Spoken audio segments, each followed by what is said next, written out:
పిల్లలపైన ప్రేమ ఉండడం అన్నది మంచిదే. కానీ, ఆ పిల్లలపైన బాధ్యత ఉండడం కూడా చాలా చాలా ముఖ్యం. ఎందుకంటే, పిల్లల్ని ప్రేమించడం అన్నది ప్రతి తల్లిదండ్రి కూడా చేస్తారు. కానీ, బాధ్యత తీసుకోవడం అన్నది కొంతమంది మాత్రమే చేస్తుంటారు. ఉదాహరణకు స్కూల్ నుంచి పిల్లలు వచ్చిన తర్వాత కాసేపు పిల్లలతో మాట్లాడడం. ఈరోజు స్కూల్‌లో ఏం జరిగింది?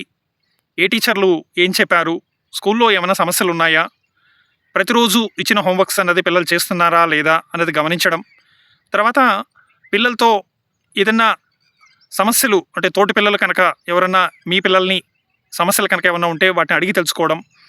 స్కూల్ పరంగా ఏదైనా సమస్యలు కనుక ఉన్నట్లయితే కూడా వాటిని కూడా అడిగి తెలుసుకోవడం. ఇవన్నీ కూడా ప్రతిరోజు కనీసం ఒక గంట సేపైనా కానీ పిల్లలతో మాట్లాడినప్పుడే తెలుస్తుంది.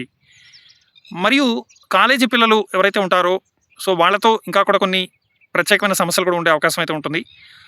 ర్యాగింగ్ లాంటి ఇబ్బందులు పిల్లలు ఎదుర్కొంటూ ఉంటారు. కొంతమంది పిల్లలు సెన్సిటివ్‌గా ఉంటూ ఉంటారు. అలాంటి సమస్యలు కూడా కాలేజీకెళ్ళే పిల్లల తల్లిదండ్రులు కూడా తెలుసుకోవాల్సిన అవసరం అయితే ఉంటుంది. ఏదన్నా ప్రాజెక్ట్ వర్క్‌కి సంబంధించిన విషయాలు కానీ, ఏమన్నా ఇబ్బంది పడుతున్నారా అన్నది ముఖ్యంగా అడిగి తెలుసుకోవాలి.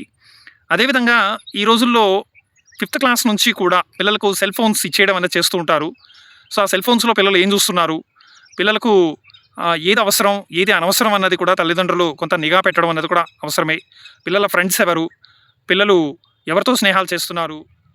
ఆ స్నేహాలలో క్వాలిటీ ఎంత? అంటే వాళ్ళు మంచి ఫ్రెండ్సా? కాదా? అన్నది కూడా కొంత గమనించడం అనేది ముఖ్యం. పిల్లలు చేసే చాటింగ్స్ ఎలాంటివి? పిల్లలు సెల్ ఫోన్స్‌లోకైనా, కంప్యూటర్స్‌లో అయినా కానీ ఎలాంటి వెబ్‌సైట్స్ ఓపెన్ చేస్తున్నారు? పిల్లలు మీరనుకుంటున్నట్టుగా నిజంగానే సెన్సిటివ్‌గా ఉన్నారా? లేదంటే హైలీ నాలెడ్జబుల్‌గా ఉన్నారా? అన్నది తల్లిదండ్రులు అర్థం చేసుకోవాలి.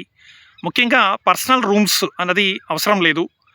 అది ఇంటర్, డిగ్రీ అయినా కానీ కూడా వాళ్ళకంటూ సెపరేట్ రూమ్స్ ఇవ్వడము, వాళ్ళకంటూ సెపరేట్‌గా ఇంటర్నెట్ కనెక్షన్స్‌ని ఏర్పాటు చేయడము, ఎక్కువ సేపు కూడా ఈ సెల్ ఫోన్స్‌ని ఇవ్వడము, వాటిని వాడుకుంటున్నా కూడా మీరు పట్టించుకోకపోవడం అనేది కరెక్ట్ కాదు. ఎందుకంటే ఒక పర్టిక్యులర్ ప్రాంతం ఈ పీలేరు లాంటి చోట్ల కూడా సాయంత్రం ఒక 4 గంటలయిందంటే ఈ బస్సుల్లో వెనక వైపున పిల్లలు, ఆడపిల్లలే అబ్బాయిలతో మాట్లాడుకోవడం, చిట్ చాట్ చేయడము, తర్వాత వాళ్ళ స్టేజు వచ్చేంత వరకు కూడా వీళ్ళు పక్కన పక్కన కూర్చుంటూ ఉంటారు.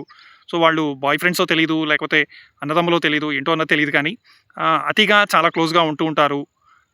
ఎవరు కూడా ఎవరిని కూడా పట్టించుకునే పరిస్థితులు ఉండదు. ఎవరన్నా గైడ్ చేయాలనుకుంటే కూడా మీకెందుకు, మీకేం అవసరం అన్నట్టుగా ఒక రకమైన విద్వేష స్వభావాలని చూపిస్తూ ఉంటారు. పిల్లలు కాలేజు వదిలిన తర్వాత కూడా ఎలా వస్తున్నారు? వాళ్ళు వస్తున్నప్పుడు వాళ్ళ పక్కన ఎవరైనా కూర్చుంటున్నారా?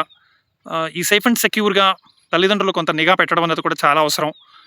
అలా గమనించలేనప్పుడు రేపొద్దున భవిష్యత్తులో ఎన్నో రకాల సమస్యలు వస్తూ ఉంటాయి. పిల్లల మీద కాన్సంట్రేషన్ అన్నది చాలా చాలా అవసరం. ప్రతిరోజు అని కాకపోయినా కనీసం అప్పుడప్పుడైనా కానీ పిల్లలకు తెలియకుండానే నిఘా పెట్టడం అనేది చాలా ముఖ్యం. పిల్లల ఫ్రెండ్స్ ఎవరు? వాళ్ళు ఏం మాట్లాడుతున్నారు? వాళ్ళ బిహేవింగ్ ఏంటి? ఇలాంటివన్నీ కూడా కొంత తెలుసుకోవాల్సిన అవసరం ఉంది. ఈ రోజుల్లో స్కూల్‌కెళ్తున్న పిల్లలు కూడా చాలామంది బ్యాడ్ వర్డ్స్ లేదా బూతు మాటలు మాట్లాడడం కూడా చేస్తుంటారు. అవన్నీ కూడా ఎక్కడ నేర్చుకుంటున్నారు? ఎందుకు నేర్చుకుంటున్నారు? అన్నది చాలా ఇంపార్టెంటు. తల్లిదండ్రులు కూడా ఏదైనా కానీ ఒక చెడు స్వభావం కనుక గమనించినట్లయితే దాన్ని ఎప్పటికప్పుడు స్టాప్ చేయాలి.